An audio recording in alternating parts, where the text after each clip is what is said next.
여러분 안녕하십니까? 성령치유 축사 세미나 제2강 말씀 중 오늘 말씀을 소유한 자에게 치유가 있다 중에서 제6편으로 6번째 시간에 말씀을 나누겠습니다. 출애굽기 10장 10절로 11절 말씀에 보면은 모세가 바로 앞에 하나님의 보내심을 받아서 갔다고 했습니다.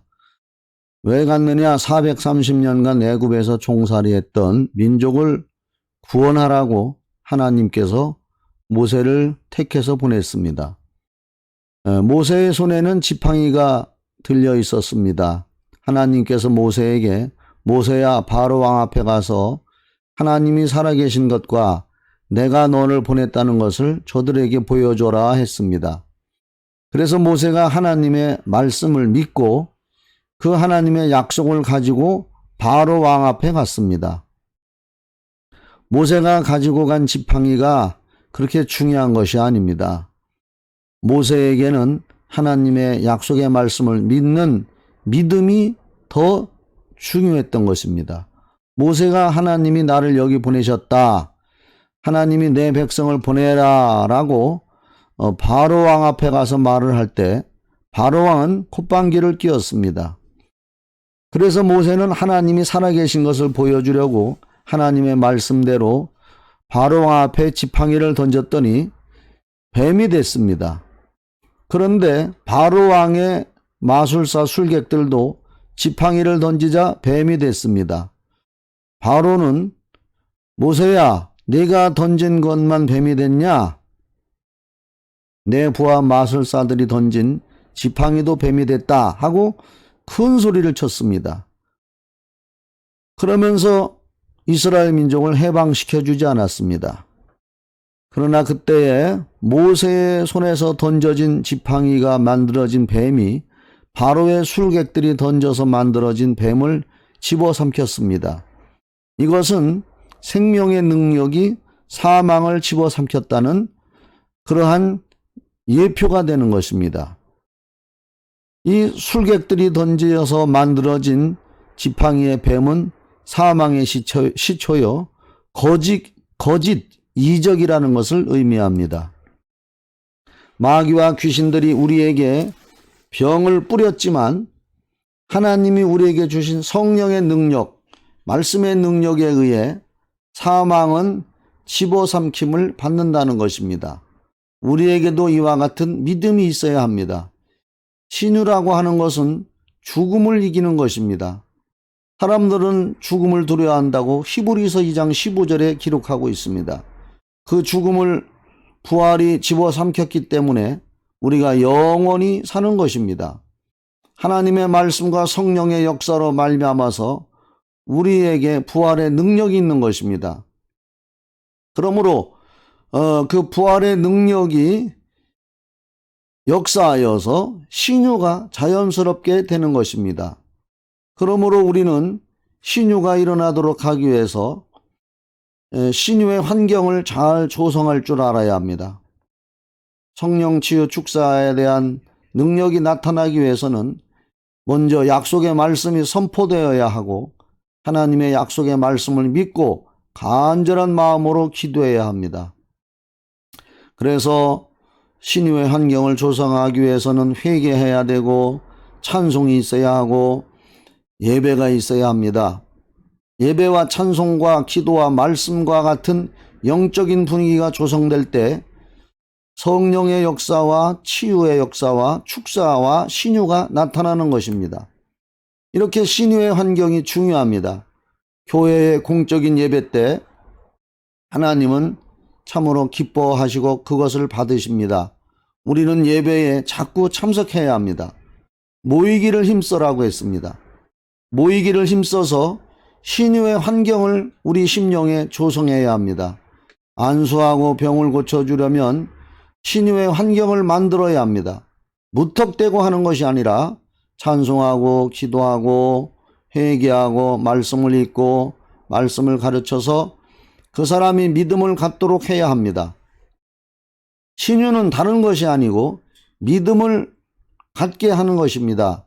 그런 믿음을 갖게 하고 신유의 환경을 조성할 때 하나님이 기뻐하시고 성령이 역사하시는 것입니다. 그래서 교회에 일찍 와서 준비하는 것이 중요합니다. 다시 말씀드리지만 영적인 것과 정신적인 것과 육체의 환경과 병들을 고치는 것 전부가 신유인데 바로 육신의 병만이 아니고 우리의 심령, 영적인 것도 치료를 해야 됩니다. 그래서 우리가 주일에 교회에 오는 것도 신유와 구원을 경험하러 온다고 봐도 틀린 말이 아닙니다. 세상에서 찌들리고 답답한 것과 영적으로 믿음이 떨어진 것들을 하나님께 찬송하고 기도하고 예배드리고 말씀을 들을 때 신유가 일어나는 것입니다. 우리 교회에 오는 사람 중에 집에서는 괜찮았는데 교회 와서 예배드리니까 머리가 아프다, 즉 골이 아프다 하는 사람이 있습니다. 그리고 다른 교회에서 왔던 사람들이 돌아가면서 우리 교회에서는 골 안 아픈데 성경 닮은 교회에 오니까 골 아프네 하고 말을 하고 이 교회는 나하고 안 맞나 봐 하고 말을 합니다. 안 맞는 것이 아니고 그 사람에게 진짜로 맞는 것입니다. 왜 그렇게 됩니까?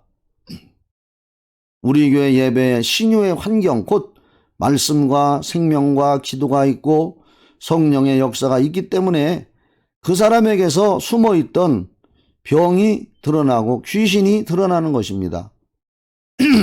옛날 우리가 어릴 때 시골에서 냇가에서 물고기를 밧데리를 가지고 고기를 잡았습니다. 물이 흐르는 진흙탕에 밧데리로 충격을 주면 미꾸라지나 붕어나 송사리가 쭉 기절해서 올라옵니다. 바로 순간적으로 전기가 들어갔기 때문에 정신을 잃고 올라오는 것입니다. 이와 같이 하나님의 성령의 능력이 전기처럼 그 사람 속에서 들어갔기 때문에 그 속에 숨어있던 병이 나오는 것입니다. 하나님의 능력이 들어갔기 때문에 그 속에 숨어있는 것이 정체를 드러내고 나오는 것입니다. 태양에서는 눈에 보이지 않는 에너지가 나옵니다. 우리 인간이나 대부분의 동식물들은 태양 에너지를 받아서 정상적인 생활을 할 수 있습니다. 그러나 똑같은 태양 에너지라도 이끼류, 양서류, 파충류는 태양빛 아래에 있으면 죽습니다. 개구리를 잡아서 물속에 넣지 않고 햇볕에 쨍쨍 찌는 사막같이 그런 곳에 놓아두면 죽습니다. 그래서 개구리는 살기 위해서 물속에 들어갔다 나갔다 하는 것입니다. 똑같은 햇빛인데도 받으면 도움이 돼 사는 무리도 있고 죽는 것도 있습니다. 이끼 같은 것은 축축하고 햇빛이 안 들어오는 곳에서만 살 수 있습니다. 버섯도 직사광선을 쬐면 죽기 때문에 나무 그늘 속에서 기릅니다. 똑같은 태양 에너지라도 받으면 사는 것이 있고 치명상을 받아 죽는 것도 있는 것입니다. 이와 같이 하나님의 성령의 능력을 우리 인간은 자꾸 받아 먹어야 더 건강하게 행복하게 살 수 있습니다. 그러나 똑같은 은혜, 똑같은 하나님의 능력과 사랑과 권능일지라도 마귀와 귀신이 받으면 치명상이 되는 것입니다. 성경에는 손뼉치고 찬송을 힘차게 하라고 했습니다.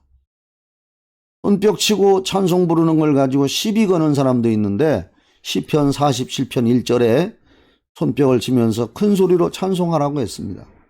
어떤 사람들은 손뼉치고 찬송한다고 이런 교회는 체질에 안 맞는다 하면서 부인하는 사람들이 있습니다. 애당초 하나님이 우리 체질에 맞게 오신 것이 아닙니다.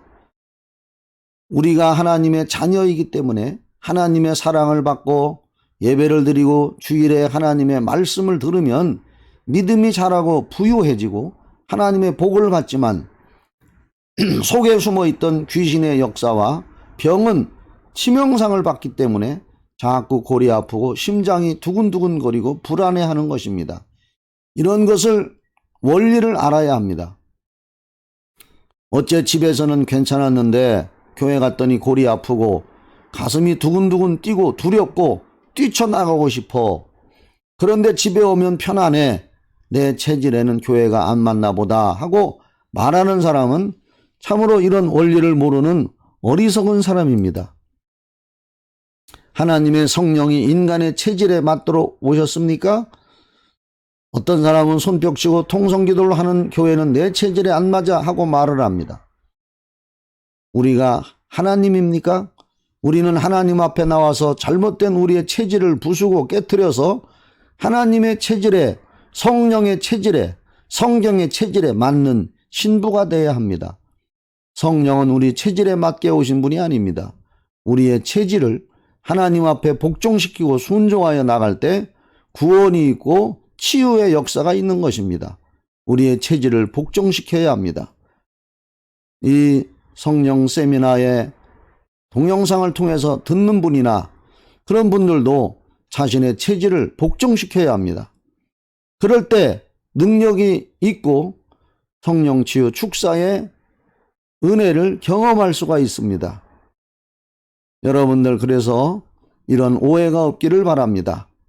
감사합니다. 오늘은 여기까지 말씀을 나누겠습니다. 은혜가 되고 도움이 됐다면 구독과 좋아요도 부탁합니다. 다음 시간에 또 찾아뵙겠습니다. 안녕히 계십시오.